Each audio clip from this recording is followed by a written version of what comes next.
Hello and welcome to Embedded. I am Elecia White, here with Christopher White. It's just going to be us talking to each other. You know how these go. They haven't even heard how it already has gone. Yes, nothing like take two on the intro. How are you doing? I am doing adequately. All right. I told somebody to poke a robot with a stick this morning, so I'm doing a little bit better than average. Was the robot expecting it? I believe the robot should always be expecting it. Was this a kind of a mechanical poking with a stick or a attempt to anger the robot? Why not both? Okay. ¿Por qué no los días? Dos. Why not God? Why not God?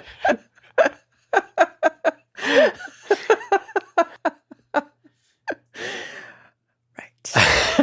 One of those mornings. I hope you are having a better day. This is the mistake. We're actually recording in the morning, which is against our general principles. So both of us are punchier than usual. So last time it was just us. Yeah. William had a question and we didn't answer it. And then I haven't thought about it at all since then, even though I promised to. Well, now's your chance. Uh-huh. William says, it would be interesting to somehow do a show on or talk about who key people in your life were, from school to college to work. Key people that may only have done or said a small thing that made a big impact on your life. All right. Have you already thought about this and have answers? I actually didn't think about it either, but I do have an answer. I have actually a really good answer. I have a few answers that come to the top of my head that probably with greater thought I would come up with more people. So yes, I have some answers, but you can go ahead because you're more prepared than me.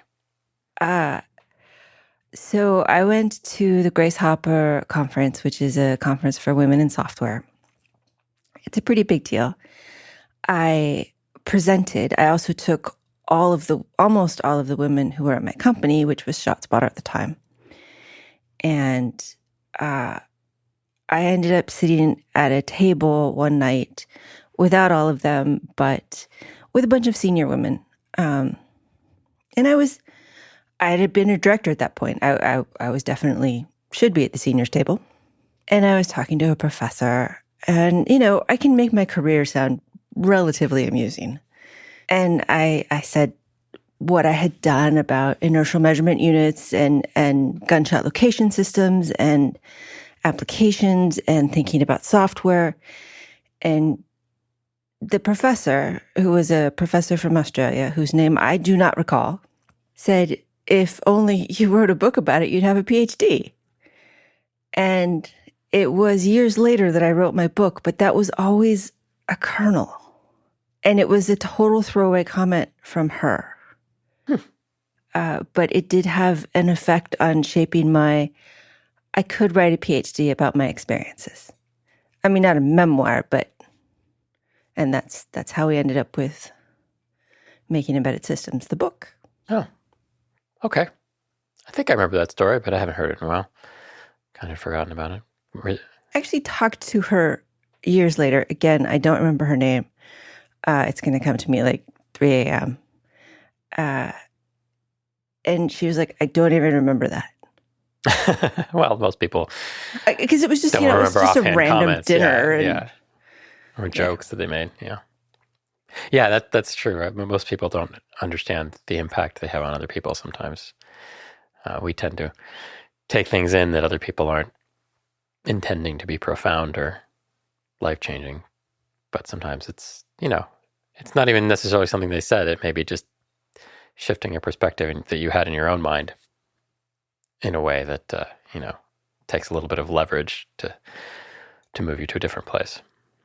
Yeah. And I wasn't ready to be moved right then, but it stuck with you. It provided enough leverage that when the opportunity came, I was like, yeah, okay, I could. Yeah.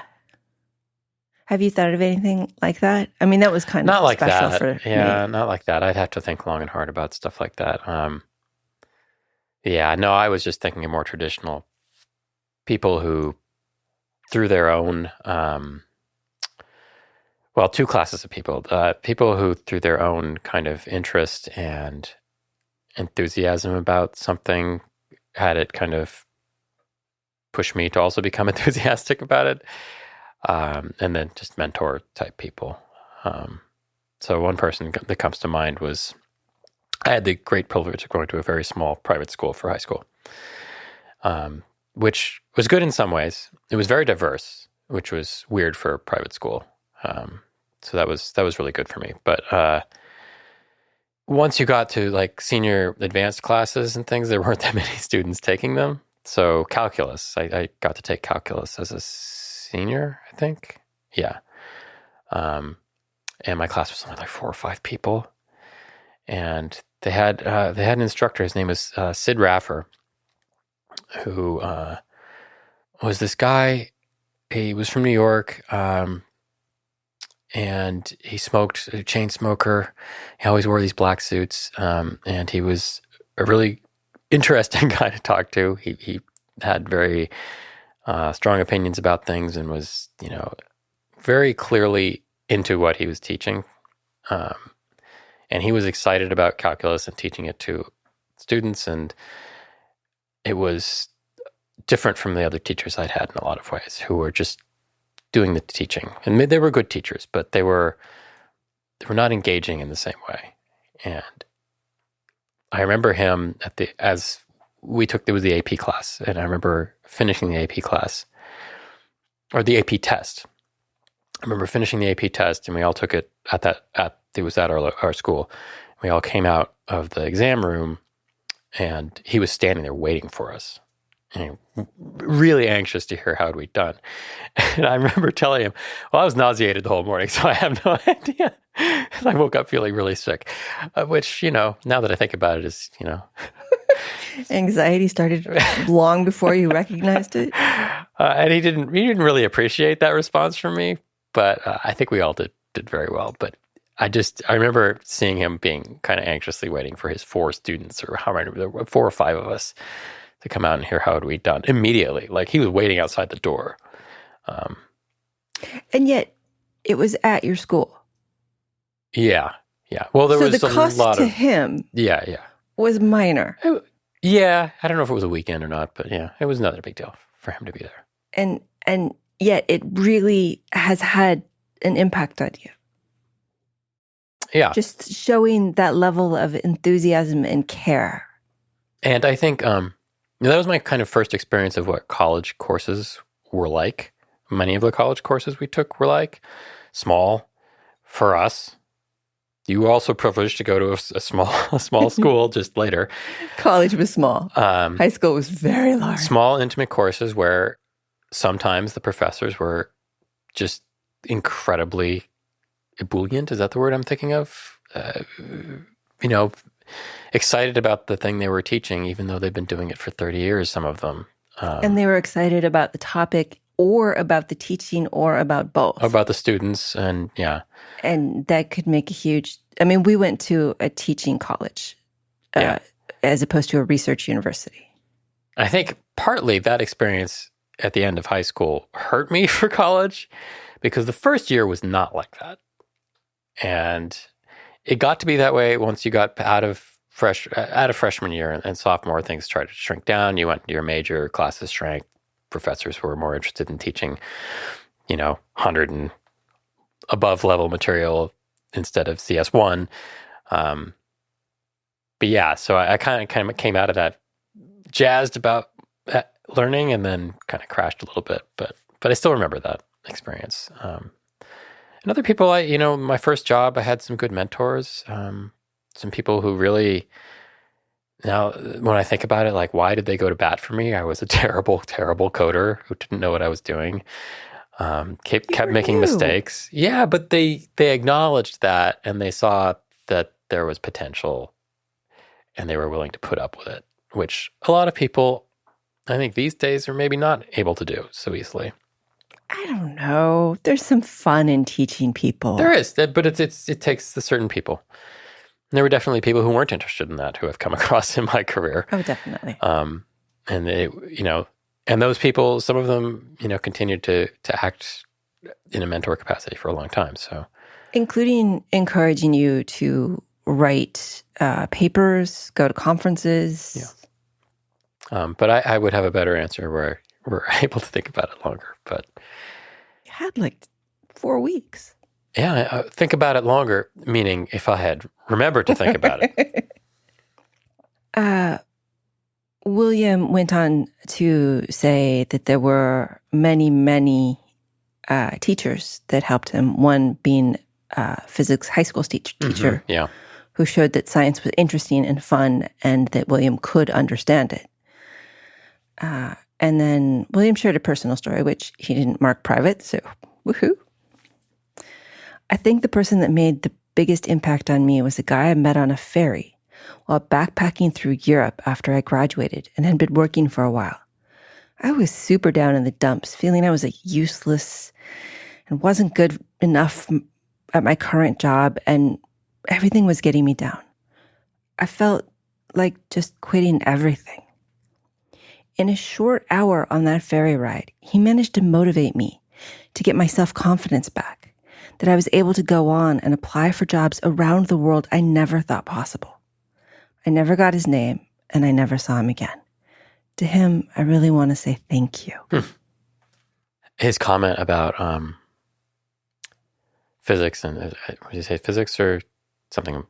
A high school physics It reminded me that this teacher is a calculus teacher. Also, my extreme privilege, there was nobody who wanted to take computer science in my school except me. I think maybe one other person. Yeah. And he teamed up with another teacher there who taught physics, and they both taught me CS. I took a CS course and I was the only person, which basically meant I was just messing around with Pascal, and doing assignments that they gave me. And then they were willing to do that. I'm sure they got paid or whatever, but it was not, I don't think I had a class period like I had to do it after school. Because nobody's going to... Did you get snookered into making a CS club and you didn't even know? No, because I got credit. Oh, all right. It was a real class. But just again, they were willing to go out of their way because somebody was excited about something. And unfortunately, it's led to me being surrounded by computers. So thanks a lot, Mr. Raffer. I had a high school teacher. I guess I had a lot of good high school teachers. But I did speech and debate. And DeGraff was always very hands-off. You can do whatever you want. Very hippie-ish. I think he taught history as well. But I never took that from him. And it was a little weird having a teacher who had high expectations, that when you met them, you could tell. But didn't push you, didn't mark you down for slacking. Okay. It was like you were rewarded for succeeding, but not punished for slacking. And it was a different model than many of the other high school classes I took, where for the most part, you were in trouble unless you did something right. It was a different model, and I liked it. And speech and debate isn't... it was a elective that trashed my whole AP schedule for, which totes worth it. Oh, no. Yes. I was so in that little track. And then when I finally got out of it, it was pretty cool. I had a bio teacher who gave us science papers to read. That's cool. And it might have been that I was the only one doing it, but I loved it. It was about gene editing. I still remember parts of that paper. It was so hard, but she was pretty much like, okay, we'll talk about it and go through it. And that was AP Bio, so that was pretty cool. That was a small class. I mentioned bio. Now I'm remembering my bio teacher who was weird. I had some weird teachers too. I won't mention their names, but there were some weird times. It was the 80s, folks. Yeah. Things Looking back and were a thinking little different. thinking of my high school teachers more as people. Yeah. I mean, some of them I actually got to know as people, Yeah. mostly my English teachers.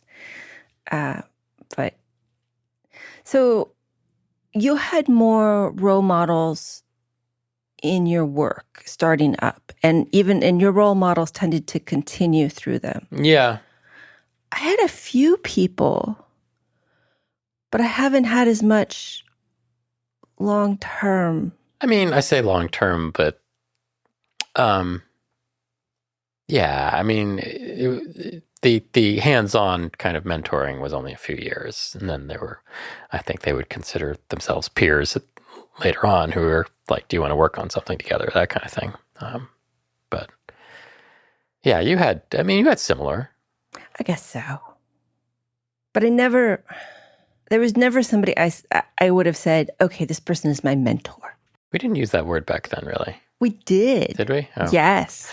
All right. I went to several find a mentor sessions and several chats and coffees with people. And at the early stage of your career? From the beginning through ShotSpotter. So, yeah. All right. Yeah. I mean, none of them were formal. There were people I worked for or with or on my team or were senior people. It's the senior engineers turning junior engineers into future senior engineers kind of thing. People who actually took an interest in that. And I had a manager who was really good, but we became friends, and then we tried to do the manager relationship again. It did not work for friendship either. Oof. Anyway, I think this was an interesting question, not only because we got to talk about people who mattered to us and how little a thing you can do can have a huge impact on someone else. How showing your enthusiasm for things can have a huge impact on people. So, and next time we can talk about anti-role models, because I've got some of those. People who were in mentor positions who screwed it up. No, I'm not going to talk about that, but there were a few people like that. Oh, yeah, definitely. Oh, yeah. Let's name names. Let's not. I mean, okay, so that's actually interesting. What are some of the things that people who should be role models do that make you feel worse? I think it's very difficult to motivate people without knowing them very well. Certain people, maybe some people are easy to motivate, but some people are difficult to motivate. You can't just throw pizza at everybody. And when your advisee or mentee or whatever is struggling and you are not experienced in helping them resolve those struggles, that could be a real problem. And so I had trouble with my master's research advisor who did not motivate me and help me properly. And so I basically crashed out of research. So that's one example. And there's others like that where by trying to be encouraging, it was backfired. It's funny. I think it's easier to be this butterfly that wanders in, gives some encouragement, and wanders off. When you have a more formal mentoring or managing role, that's where you really get to screw people up. Yes. Well, it's you occupy a place of authority. You occupy a place of this person has succeeded and they know what they're doing. Therefore, what they say has import. And, as a junior person or an advisee, what they say carries a lot of weight. And it can be, like you said, a small comment that doesn't encourage you to write a textbook. It encourages you to say, well, screw this. So. And as you get to know people more, it's easier to see their dissatisfactions, which you can easily acquire for yourself. And maybe, there's a lot that comes from me too. You know me as a person who easily gets frustrated, just has a streak of being unsatisfied if I'm not accomplishing something to my satisfaction. And there was a period in grad school where there was this dichotomy. I was excelling at the classwork, and research, I was not making any progress at all and didn't make any sense. And stuff was being thrown at me that was far in advance of where my classwork was. And I was expected to meet that, but I didn't have the tools, the explanation, the acknowledgement. Yeah, this is really hard, and here's how we get there. I'm giving you something beyond your classwork. This is, there wasn't the kind of the pathway to get to where I could get solutions to problems. And it was original research too. So it was like, maybe there isn't an answer, right? And that's always, so getting some counseling from that side of things, like, yeah, this is new. Let's see where this goes, instead of, nope, that's the wrong answer. Nope, I don't see that. This doesn't make sense. Nope, you're doing it wrong. Oh, you got that. Well, don't rest on your laurels that you got something right. Keep pushing harder. And it just didn't jive. And that's, those kinds of relationships are one-on-one, and oftentimes they don't work for no fault of either side. But yeah, I mean, is there something you could have told past Christopher that would have helped him get through it? Don't do research. Not research is hard. No, I'm not. I don't think I'm temperamentally cut out to sit at the kitchen table for hours at a time with textbooks, MATLAB, and a notebook by myself and figure stuff out. So, changing topics. You've been unhappy with engineering, and you and I have been talking off and on, and I did not prepare you for this topic. Cool. So it's not like you read the last one, which was totally in the show notes. Meow, meow, meow, meow, meow. We've talked before about roles in our personal lives. Like I always ask artists, when did you first start calling yourself an artist? When did you take that title? Mm. And I introduce myself as an engineer. I mean, embedded software engineer, sure, but engineer is part of my identity in a way that started very early. And it's not as much a part of your identity, although it is part, definitely. I was asked the question recently, if you took that identity away, if you took that word away and not replaced it with developer or programmer or whatever word might work there, but took that semantic identity away, what other identities do you have? And for this, it was a professional sort of question. But do you have other words that you respond to? I was surprised at how much, if you took engineer away, it would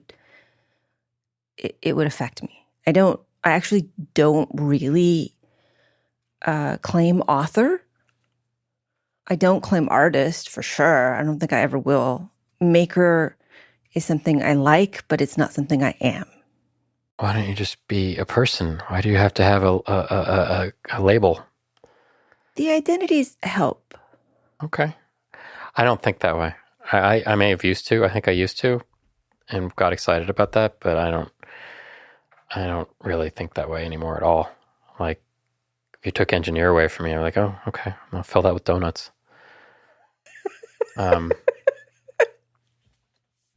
I would like to think that, if you forced me to answer that question, I would prefer to be an artist, musician, artist, in some fashion.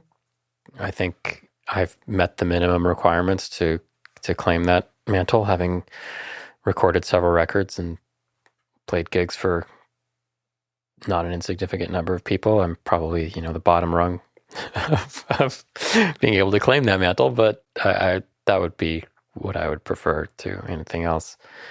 But other than that, yeah, I just, I think as I get older, that stuff is not as important to me. And I'm more interested I'm in a transitional period where I'm trying to figure out what I'm more interested in terms of identity, which again, I'm not super thrilled with, declaring myself an X, Y, or Z. I think at this stage of my life, I would like to be considered not harmful. All right. I will give my answer and then we'll go to the next question since you just led into it. Researcher. That's a good one. Where you said you didn't want to sit at the table with books. Well, that's a different kind of research. That was, Oh, no, that kind of research I'm in for. Yeah. I might be in for it now. I don't know. I haven't tried again. And I don't think it would be as lonely as you think it would be. But yeah, that's because I see the communities that I kind of am on the outskirts of that I think would be fun. Those communities didn't exist. Like there was nowhere for me to reach out to. And it was 2004. And so maybe there was a physics forum I should have been on, but that was pretty much it. There was no Slack or Discord or, I think Usenet still existed at that point. But yeah, it would be a different experience and there would be other people to reach out to. And perhaps, a different situation would have had other collaborators but anyway. Yeah. Your research advisor should have been partially a collaborator. And if he'd had other students, he was inexperienced. It was not entirely his fault. Yeah. But I mean, yeah, it's not a research school. So the right path was what I eventually ended up doing, which was do the oral exam at the end of the degree and don't do research. So, and how big are chickens? 10 kilograms. We have been talking about... No, let me go back. Let me sum up. It is too much. It's too much. Do you regret any of your jobs? Yes. And if so, does the learning, does the information, the whatever you did and got out of it make it worth it if the application wasn't worth it alone? Yeah. So my first real embedded job was at the dermatology laser company, which was a weird company, weird product, weird people. But I learned a lot. I learned I was not really cut out for management. I learned a lot about embedded development by being thrown headfirst into, here's a device, not a computer. I mean, I did routers before that, but routers were basically computers with no monitors, right?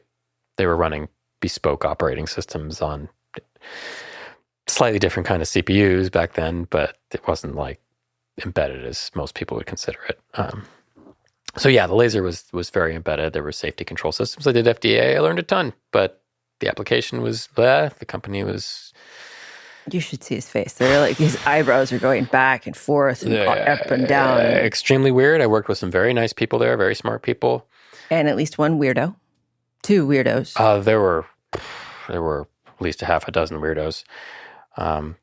And many of them acknowledged it was a weird, many of the non-weirdos who I worked with and enjoyed working with acknowledged it was a strange place and things were weird. But yeah, it was a good experience. That was the job I took going, tying things back once I realized I was losing my mind trying to do research. And so I said, I'm going back to work. I can't do this. I've spent a summer trying to solve fluid flow equations by myself, and I can't do it. And so I went and got a contracting job there, and then they hired me full-time as a manager. I did enjoy it for a while, but in hindsight, weird company, weird product, very weird product space. I don't think we harmed anybody, but I don't know that we really helped anybody. Do you remember that little Italian restaurant that was impossible to find? Oh, yeah.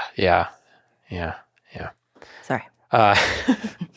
There were good things about it, but and it's a very long-term retrospective thing. Like if you asked me like right afterward, it's like, yeah, that was kind of strange, but I got some stuff out of it. Now I'm like, maybe I should have looked around a little bit more since I was open to work at that point. I mean, you were pulled in by people you knew. Yes, which commonly happens to me, and I need to stop doing that. There's that one. There's a short thing I won't discuss. There's a few short things I won't discuss. There's definitely contracts I wish I hadn't taken, but I won't talk about those. Contracts are hard because you never that's are different. sure that you're going to have the next one come through anytime soon, and you don't want to be out for too long. I do wonder from a purely selfish standpoint whether I should have left Cisco to go to the startup, the first job change I made. I learned a lot there.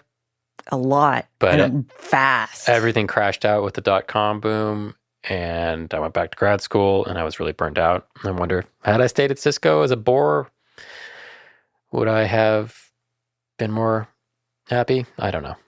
But yeah, the medical laser one's the only one I can really say was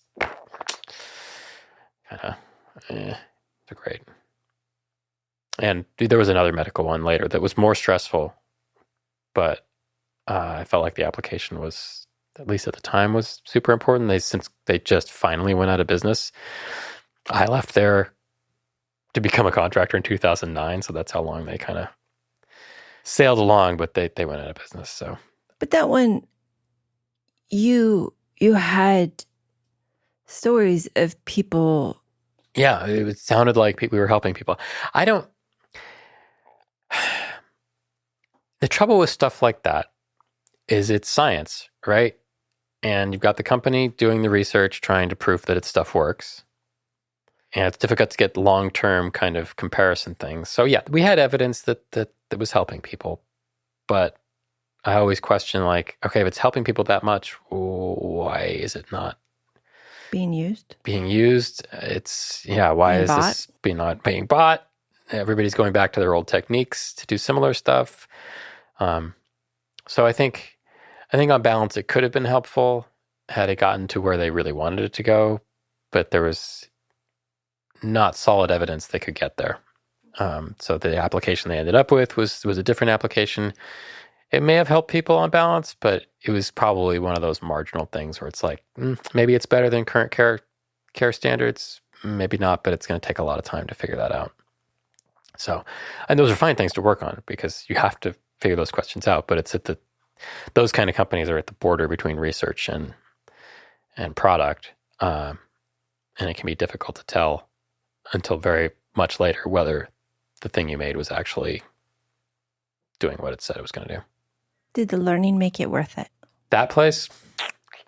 That one was mostly output for you. Ooh. You were providing all the information.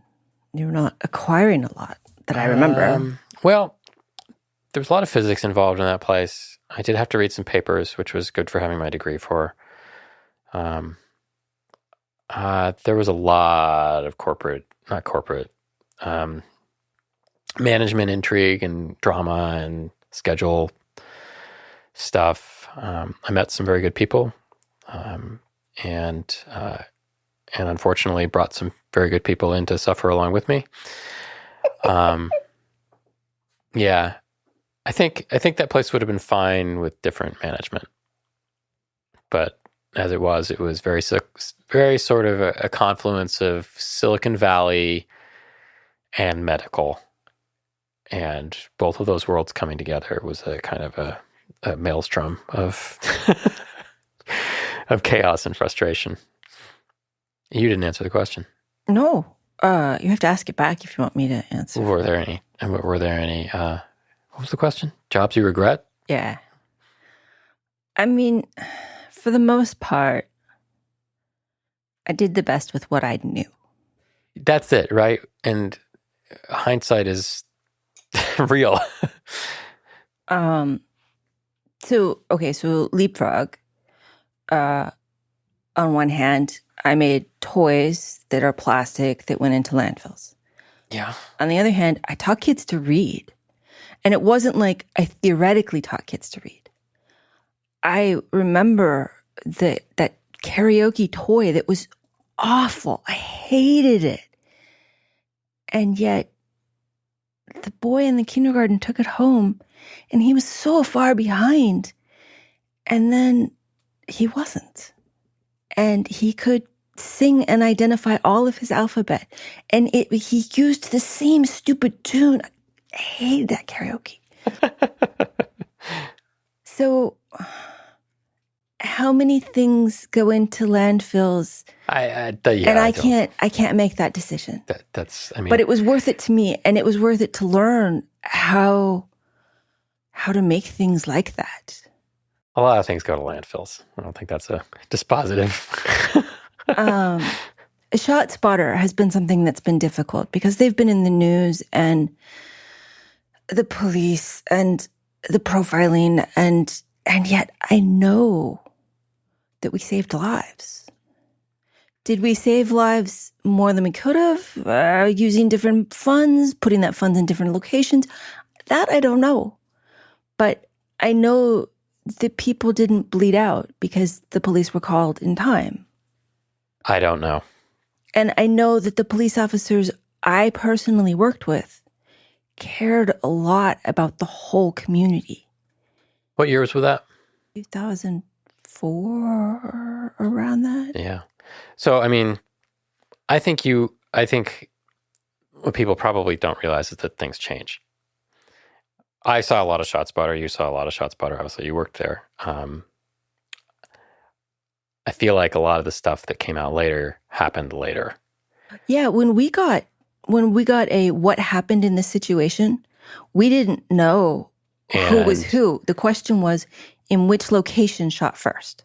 The militarization of the police. I mean, the police have always been police, but the militarization of the police, a lot of the corruption of the police has only increased since 2004, 2005, 2006, whatever, toward the end of the Iraq war and stuff, when material was brought back and sold to police departments and that kind of thing. And a lot of stuff changed. And so I can totally see ShotSpotter being captured by a different kind of policing, different ethos, especially desperate for money.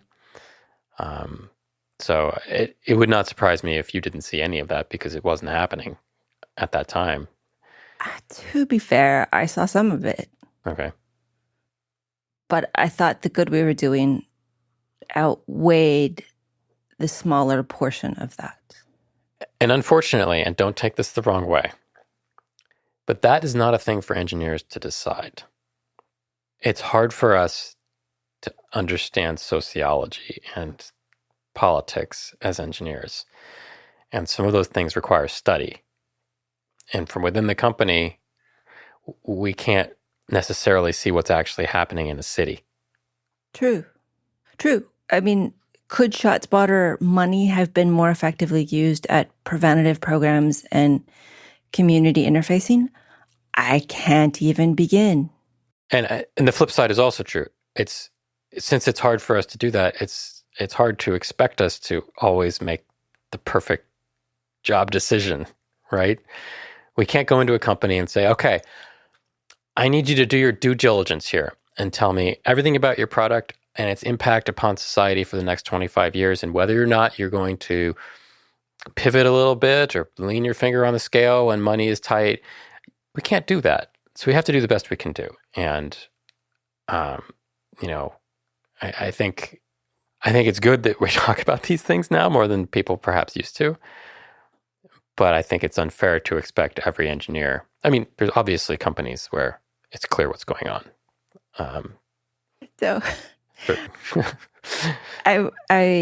during the ShotSpotter times, I did some volunteer work at a girls' high school, and I got one of the person I carpooled to ShotSpotter with. I got her involved, or I don't quite remember how it all happened, but she ended up doing a presentation at this girls' high school about ShotSpotter, and it was very casual. And at the end, the teacher asked what the girls had learned. And one of the girls raised her hand and said, I learned what the word homicide meant. Great. Yeah, yeah. I mean, ShotSpotter always had the side eye of there's microphones listening, and I know you guys worked hard to not make that a thing. I've listened to those microphones. They don't catch jack. They didn't catch jack in 2004. And all it takes is someone deciding, how hard is it to shift this? Yes. And that's the thing that I've come. It's the second order things. Like, okay, I'm making this, and right now it's this. But what could this become with not a lot of effort from somebody who wants it to do something I don't want it to do? And that's the trick I'm trying to learn with taking on clients lately is this application is this, and how many steps removed is it from something I don't want to be associated with? But you can dig yourself into it. Absolutely. I don't want to do anything. Absolutely. Yeah.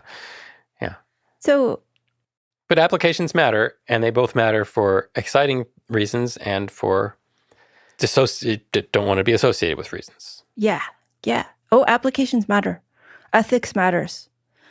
You feel better about yourself if you can maintain your values. And the second part of the question, did the learning make it worth it? Oh my God, I learned so much at ShotSpotter. Right. And I got to apply so many cool things. Oh, ShotSpotter was after Crossbow, right? Yeah, Crossbow was IMU. That was your first sort of real embedded job. No. Oh, right, Agilent. No, you've done a lot of embedded before me. Yeah, I went to embedded like pretty quickly. Okay. I mean, even the servers, I got down into the microcontroller levels. Right. Okay. All right. So yeah, but I think so somebody a few years ago, I was showing off origami, and not as good as I am now. And even now, this comment can apply. But they said something about wasting paper. Uh-huh. It's like, yes, I am wasting paper learning to do something that in the end is probably a waste of paper. Where did you draw the line with that? Are you wasting canvas when you're learning to paint? Are you wasting paper when you learn to draw? Are you wasting breath by breathing? Look at all this wood on the floor I've got here, all these broken sticks. I'm wasting wood playing. I mean, look, at a certain point, you've got to make peace with your selfish. What was the line? Selfish hippie clients. Oh, yeah, selfish hippie clients. 10 points if you get that quote. Yeah, exactly. And I think we have to give ourselves the same grace with work. Oh, yeah, that's what I was saying, is we can't be expected to find the answer for hypotheticals, but we should consider the hypotheticals at least at one remove. And you can also consider what you are getting out of this, as long as you aren't. I mean, there are a lot of financial things that I don't really give a care about one way or another. But if I could learn a lot, okay, sure. If Raytheon would give you a PhD, would you go to work for Raytheon? No. So, I mean, there's a balance. There's a balance. I don't value a PhD that much, but I don't disrespect the person who does. The PhD was a stand-in for you learning a lot. I get that. Yeah. But I don't disrespect the person who would make a different choice.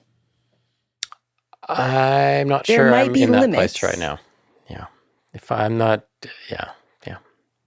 I don't have to respect people who are making weapons. I don't have to disrespect them. That's fair. Everyone gets to make that decision. And regretting things later sometimes means you don't remember that you didn't have as much information. Mm. And so you do the best with the information you have. This is what I'm saying. But there are lines that I won't cross. And that's fine. For you. I love that for you. I think we're verging onto an argument here, so maybe we should change topics. Woohoo! You are taking a dogbotic course. Yes, I am. And you make spooky music that makes me think there's ghosts in the house. So far. Are you having fun? Yes. I am trying to Well, we had, what was their name? Kirk Pearson, I think, on the show a few months ago to talk about Dogbotic, and they do. Did you use our discount code? No. They do fun electronic music, mostly electronic music, but also film and visual arts courses where they're 9 weeks long, I think, and weekly for a couple hours, and they're group courses on Zoom. They're remote, and they send you all the materials, and you get to work on a particular area of electronic music or visual arts, like I said. So I'm doing one that's analog drum machine. So we're working on the electronics to build up to an electronic drum machine from like circa the early 80s, the original drum machines that were not digital. So it's all analog. You have an XOR and a bunch of analog signals going to an XOR. Yeah, I mean, we're using digital logic components, but I mean, I consider it analog.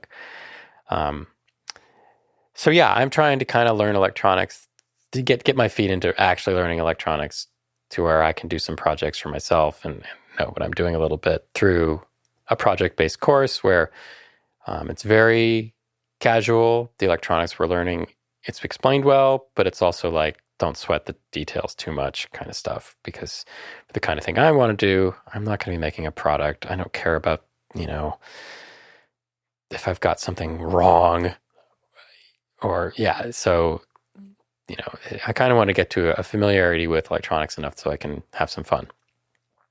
Maybe make guitar pedals or synthesizers, that kind of thing. So anyway, it's been good. I've only done it for a couple of weeks. I managed to get in because it got delayed for 2 weeks, and I just noticed it was starting on the day I looked. So I didn't have the materials the first day.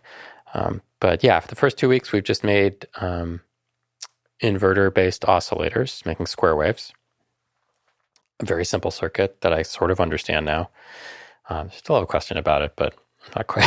I have a Forrest Mims book or 6. Well, I don't know if it answers the question, but yeah. And then we're just to the point of making audio with those and mixing a couple of them.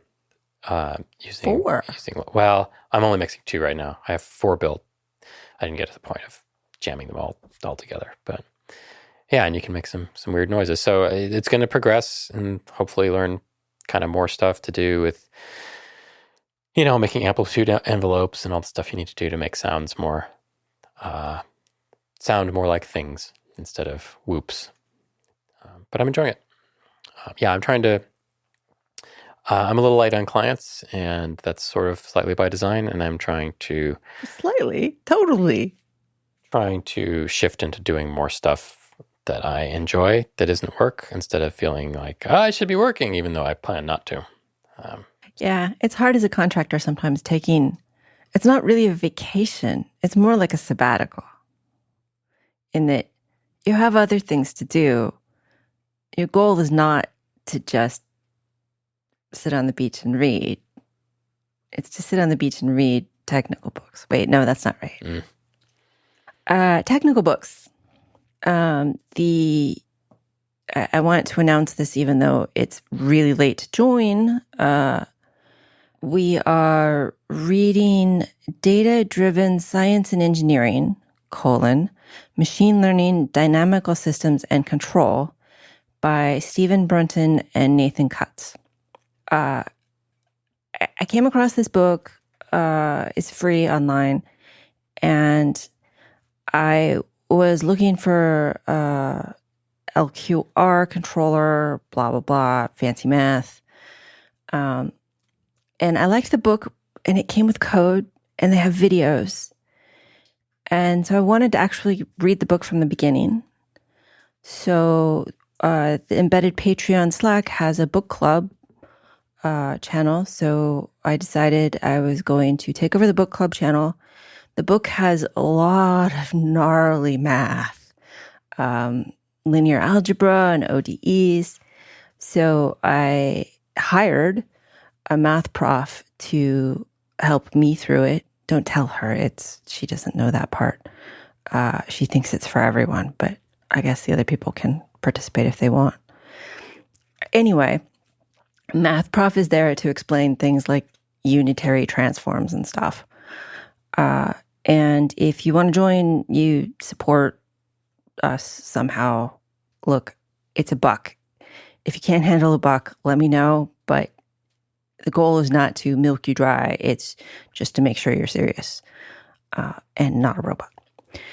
And so if you join the Slack, you can join the book club. And we're even doing online meetings. Online meetings.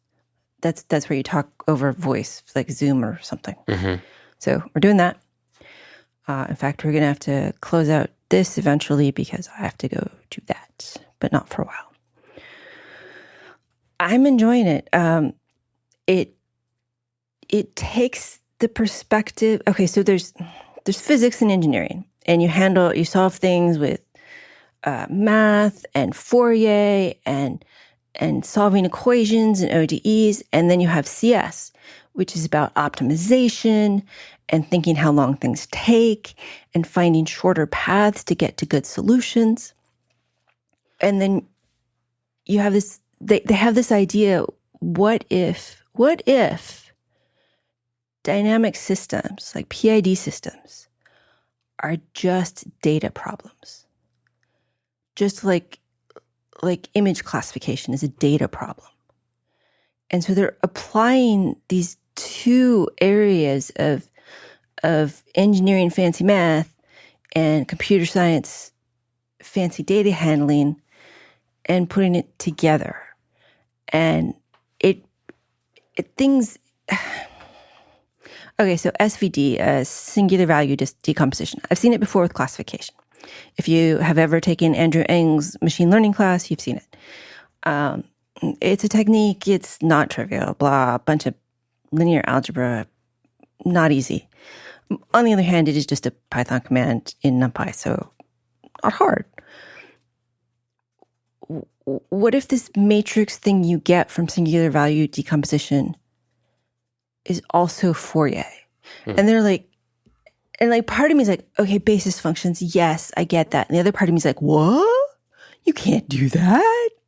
So I'm having a really good time because I just keep getting surprised. And that's how I learn. The surprise engenders curiosity, and the curiosity makes me go. So I have that.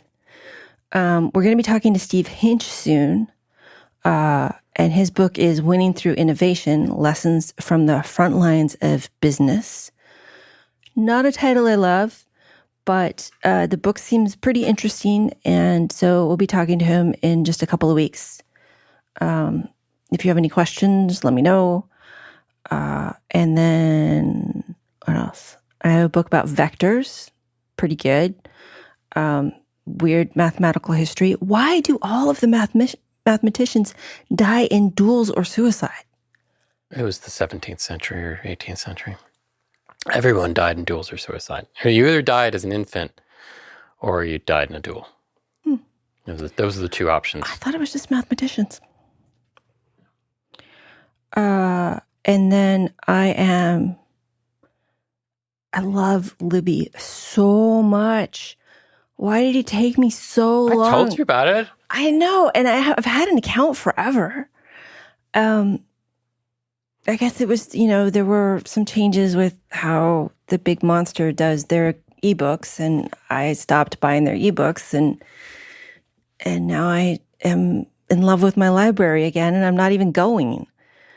So yeah, Libby, it's an app in the US for public libraries. Digital books, ebooks for libraries, basically. And audiobooks. They have so many audiobooks. I'm listening to Naomi Novik's Temeraire series, which is like Horatio Hornblower with dragons. And I read them, and they were good. I enjoyed reading them, but they were not really on my to-reread list. But the audiobooks are just awesome. The voice is fantastic. And I've been trying to read less to give my eyes a break. So the audiobooks, I probably, as you are doing now, I fold laundry and do chores and garden, whatever. So, yes. Libby has been fantastic for audiobooks. They have a huge selection. And then, of course, there's the other ones. There's Palace, and there are a whole bunch of library apps. It's amazing. And Hoopla has a lot of movies, like media, foreign movies and older movies and stuff. Yeah. And then you go to Canopy. There's a lot you can get from your library without even showing up. Okay. Oh, and you are doing a Terry Pratchett reread. Reread? I don't think I ever read all of it, but I'm going in publication order through all of it. Yes. Are you having fun? Yeah, they're good. I found it's very odd to find that,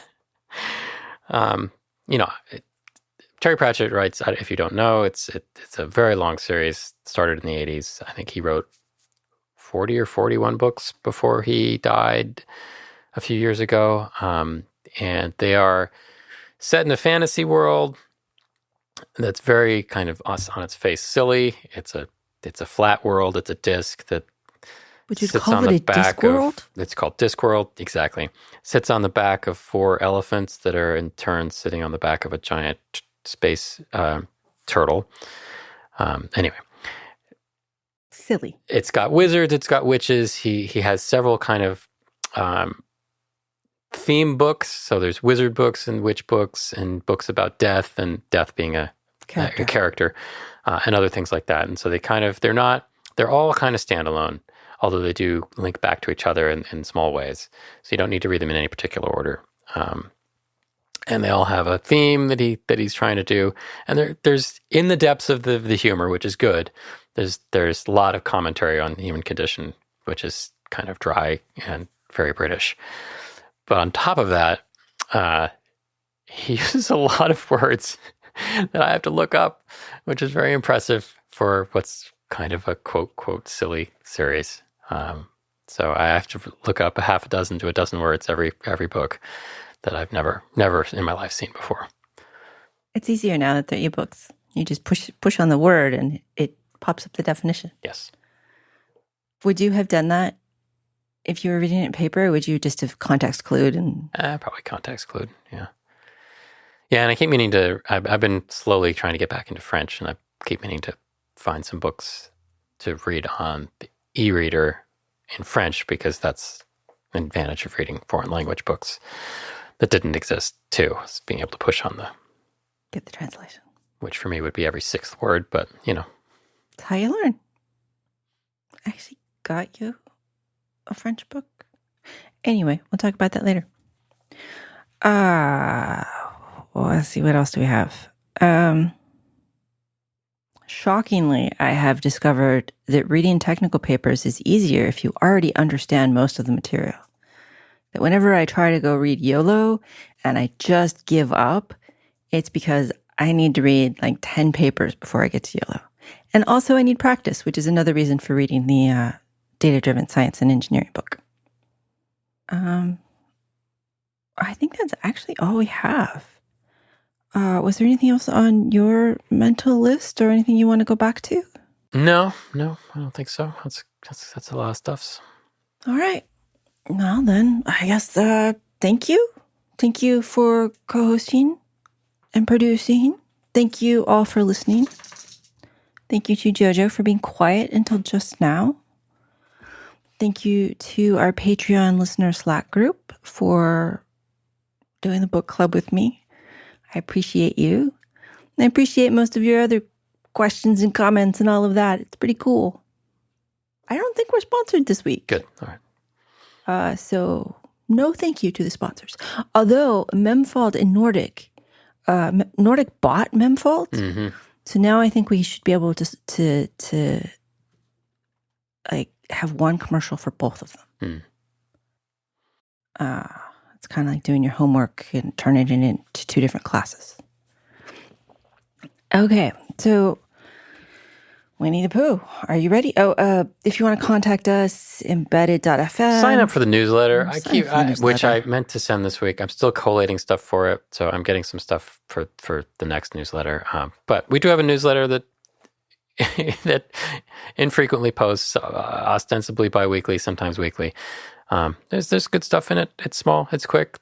And if you haven't heard about it, you can go to embedded.fm/subscribe down at the bottom there is a little thing to put your email. We don't sell your email to anyone because who would buy from us?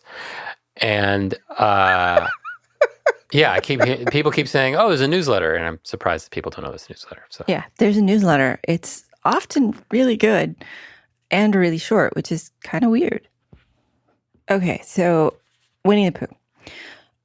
Piglet has gotten into Kanga's pocket, and Roo has been stolen by Rabbit in an effort to get the newcomers, Kanga and Roo, to leave. A newcomer, is that a brand new cucumber? The newcomers to leave the 100-acre forest. All right. Why, where's Rabbit? Said Kanga, turning round again. Are you all right, Roo dear? Piglet made a squeaky noise from the bottom of Kanga's pocket. Rabbit had to go away, said Pooh. I think he thought of something he had to go and see about suddenly. And Piglet? I think Piglet thought of something at the same time suddenly. Well, we must be getting home, said Kanga. Goodbye, Pooh. And in 3 large jumps, she was gone. Pooh looked after her as she went. I wish I could jump like that, he thought. Some can, some can't. That's how it is. But there were moments when Piglet wished that Kanga couldn't. Often he had wished on a long walk home through the forest, he had wished that he was a bird. But now he thought jerkily to himself at the bottom of Kanga's pocket, if this is flying, I shall never take to it. And he went up in the air and said, ooh! And he came down and said, ow! And he went on saying, ooh, ow, ooh, ow, ooh, ow, all the way to Kanga's house. Of course, as soon as Kanga unbuttoned her pocket, she saw what had happened. Just for a moment, she thought she was frightened, and then she knew she wasn't, for she was quite sure that Christopher Robin would never let anything harm Roo. So she said to herself, if they are having a joke with me, I will have a joke with them. Now then, Roo dear, she said as she took Piglet out of her pocket, bedtime. Aha! Said Piglet, as well as he could after his terrifying journey. But it wasn't a very good aha, and Kanga didn't seem to understand what it meant.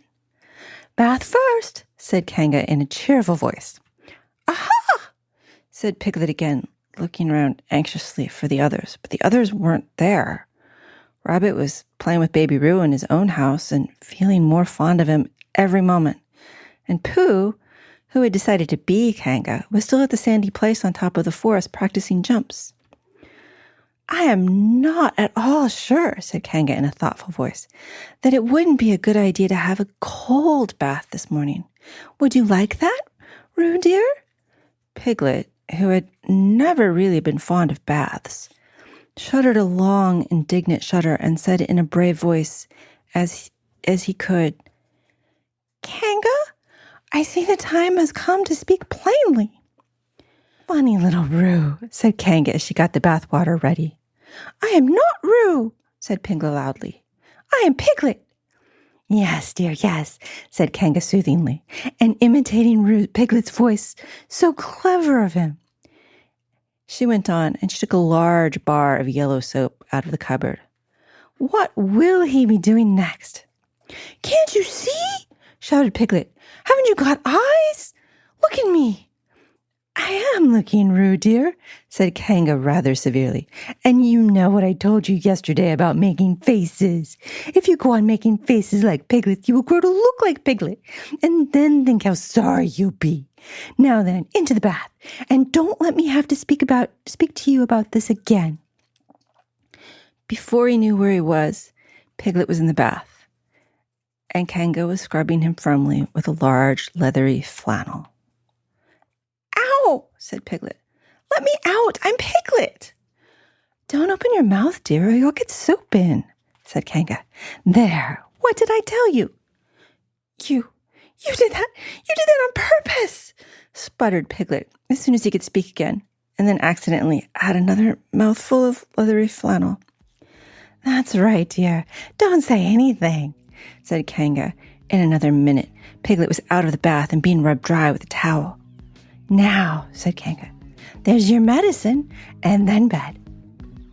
Oh, what medicine? Said Piglet. To make you grow big and strong, dear. You don't want to grow up small and weak like Piglet, do you? Well then. At the moment, there was a knock at the door. Come in, said Kanga, and in came Christopher Robin.